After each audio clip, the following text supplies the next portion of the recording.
For farmers, researching and experimenting with different products and methods can generate tax deductions. The R&D credit is a general business tax credit which reduces tax liability when allowed. Joining us now for today's Rural Money segment is Professor of Ag Law and Taxation at the Washburn University School of Law, Roger McEowen. Thanks for joining us, Roger. And let's start with some background on the R&D credit. Well, Christina, thank you for having me this morning. This credit actually goes back a number of years to the Economic Recovery Tax Act of 1981, and it's commonly known as the Research and Development Credit, but its purpose is still the same today as it was when it was enacted, and that is to incentivize research and experimentation by providing a tax credit for activities that develop a new component of a taxpayer's business or improve an existing component's performance or reliability or quality. Okay, let's talk about the different type of activities that generate expenses that will count towards the credit.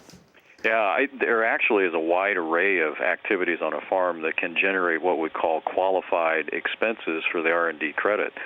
Basically, it's those research activities that are new to the farm and involve testing of something before it can be used on a larger scale. So I would think, a lot of farmers are out there tinkering or investigating ways to improve productivity or efficiency of crop or livestock production. And so they're doing a lot of things that potentially can give rise to expenses that might qualify for this credit.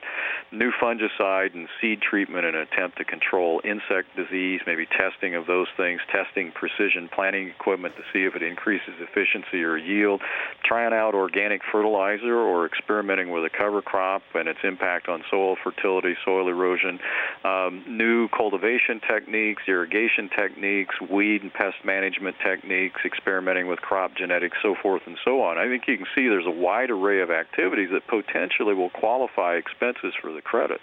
Absolutely. That does make it kind of tough, though. Which will and what will not be allowed? Are there limitations on the farmer's use of the credit? Yeah, here's the key point. There are big limitations here, not just in the way it's computed on Form 6765, but remember it's a research and development credit. It's for expenses incurred basically in a lab. The entire farm for a farmer is not their lab. IRS is going to argue that the qualified research activities which give rise to the qualified expenses would have to occur on a test plot.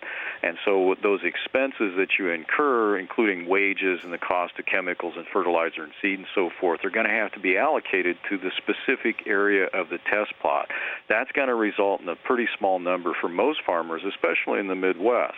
Now, your higher value crops, such as potato and onions and fruits, might have bigger numbers, but the point is that your qualified expenses, and therefore the credit, has to be associated with a test plot, and it's not the entire farm. Okay, but you can have large test plots. What's a good rule of thumb on when the credit might apply? I think a good rule of thumb, and that's a great question, I think a good rule of thumb is if you're incurring about $50,000 of expenses associated with these types of experiments and tests, these activities on an annual basis, the credit might make sense for you. Okay, we really appreciate you bringing this information to us. As always, Roger McEowen with the Washburn University School of Law, thank you for joining us today. And remember, you can do a Google search for Roger McEowen, and you'll find exactly what he just said in writing. It's a great resource.